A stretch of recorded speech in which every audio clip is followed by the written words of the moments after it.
प्रेमानंद जी महाराज के सुविचार। सुख एवं दुख की स्थिति सत्य नहीं है, सुख का स्वरूप विचार से है। जो हरि का भक्त होता है उसे हमेशा जय की प्राप्ति होती है, उसे कोई परास्त नहीं कर सकता। जिनके मुख में प्रभु का नाम नहीं है वह भले ही जीवित है, लेकिन मुख से वह मरा हुआ है। कोई व्यक्ति तुम्हें दुख नहीं देता, बल्कि तुम्हारे कर्म उस व्यक्ति के द्वारा दुख के रूप में तुम्हें प्राप्त होते हैं। जिसका चरित्र ठीक नहीं है वह कभी सुखी नहीं हो पाएगा, इसलिए चरित्रवान बनिए। हमें सच्चा प्रेम प्रभु से प्राप्त होता है। किसी व्यक्ति से क्या होगा? कोई व्यक्ति हमसे प्यार कर ही नहीं सकता, क्योंकि वो हमें जानता ही नहीं है, तो वह हमसे प्रेम कैसे करेगा? बहुत होश में यह मत सोचिए कोई देख नहीं रहा। आज तुम बुरा कर रहे हो तो तुम्हारे पुण्य खर्च हो रहे हैं।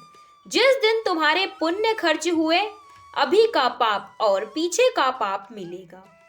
त्रिभुवन में कोई भी तुम्हें बचा नहीं सकेगा। क्रोध में कभी किसी का मंगल नहीं हुआ है। ये आपके समस्त गुणों का नाश कर देता है। कौन क्या कर रहा है इस पर ध्यान मत दीजिए, केवल हमें सुधरना है, इस पर ध्यान दीजिए। ब्रह्मचर्य की रक्षा करिए। ब्रह्मचर्य बहुत बड़ा अमृत तत्व है। मूर्खता के कारण लोग इसे ध्यान नहीं देते हैं। क्रोध को शांत करने के लिए एक ही उपाय है। बजाय यह सोचने के कि उसका हमारे प्रति क्या कर्तव्य है, हम यह सोचें कि हमारा उसके प्रति क्या कर्तव्य है। दुखिया को न सताइए, दुखिया देगा रोए। दुखिया का जब मुखिया सुने तो तेरी गति क्या हुई। प्रभु का नाम जब संख्या में नहीं, डूब कर करिए। यदि हम अपने मन को शांत और स्थिर बनाना चाहते हैं तो इसका एक ही उपाय है कि हम दृढ़ता पूर्वक भगवान के चरणों में शरण लें और उनके नाम का जप करें। स्वयं को ईश्वर को समर्पित कर दीजिए। यह जीवन जैसा भी है उनका दिया हुआ है। तुम्हारे पास जितने भी साधन संसाधन है वह उनकी कृपा का ही प्रभाव है। तुम जिसका भोग कर रहे हो वह सब ईश्वर का ही है। ऐसे विचार के साथ कर्म करिए, जीवन यापन करिए, जीवन सुखमय होगा। इस भौतिक संसार में किसी के पास आपको पकड़ने की शक्ति नहीं है। आप ही हैं जो पकड़ते हैं और आप ही हैं जिन्हें छोड़ना है। अगर आप अपने मन को वश में करना चाहते हैं तो पवित्र नाम का जाप करिए। सभी समस्याओं के समाधान का एक सरल उपाय है। ईश्वर को अपना वास्तविक स्वरूप स्वीकार कर लीजिए, उनके स्थान पर किसी को न रखिए। सुबह उठते ही गुरुदेव को प्रणाम कीजिए और निर्णय लीजिए कि आज हम अपना पूरा समय भगवान को समर्पित करने का पूरा प्रयास करेंगे। सत्य की राह चलने पर निंदा और बुराई अवश्य होती है, इससे घबराना नहीं चाहिए।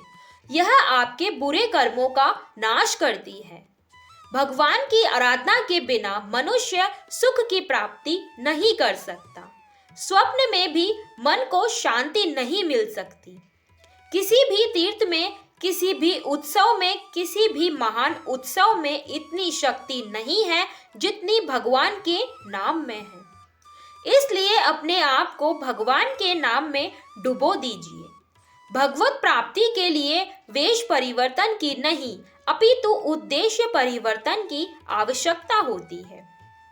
संसार में फंसाने के लिए तो लाखों लोग हैं, लेकिन संसार से निकालकर ईश्वर से मिलाने वाले एकमात्र आपके गुरुदेव ही हैं। तन और मन को पवित्र रखने से संसार से वैराग्य हो जाता है और इन्हें अपवित्र रखने से भोगों और शरीर में आसक्ति बढ़ जाती है। अपनी सारी कमियों से चिंतन हटाकर एकमात्र प्रभु का चिंतन करिए। आप में समस्त दिव्य गुण जागृत हो जाएंगे। जिसकी जवानी तप में है उसकी वृद्धावस्था महान आनंद में होगी, और जिसकी जवानी भोग में है उसकी वृद्धावस्था दुर्गति में होगी। जिसके मुख में नाम चल रहा है उसका 10 दिशाओं में अमंगल नहीं हो सकता। यदि भजन नहीं करोगे तो तुम्हें कोई सुखी नहीं कर सकता। जो भगवान की प्रसन्नता के लिए प्रतिदिन उनके सामने नृत्य करता है, ऐसे प्रेमी उपासक को संसार की माया के सामने नृत्य नहीं करना पड़ता। भगवान पूर्ण रूप से परम स्वतंत्र हैं, लेकिन वे अपने भक्तों के प्रेम को स्वीकार करके उनके अधीन हो जाते हैं। समस्त साधना और सेवा का फल है अहंकार का नाश, और यह फल केवल गुरुदेव ही प्रदान करते हैं। एक ही सूत्र जीवन में सुलझाने के लिए पर्याप्त है कि हमारे इष्ट के सिवा कुछ था नहीं, कुछ है नहीं और कुछ रहेगा नहीं।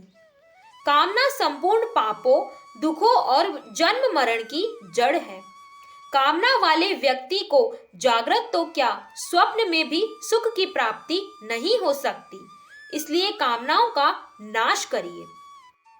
समस्त असाधनों को मिटाने के लिए सर्वसमर्थ साधन है निरंतर भगवान स्मरण और पवित्र आचरण।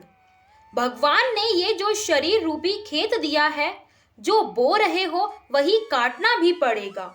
बुद्धिमान हो इसलिए प्रभु की आज्ञा से चलिए, दुख तुम्हें स्पर्श भी नहीं कर पाएगा।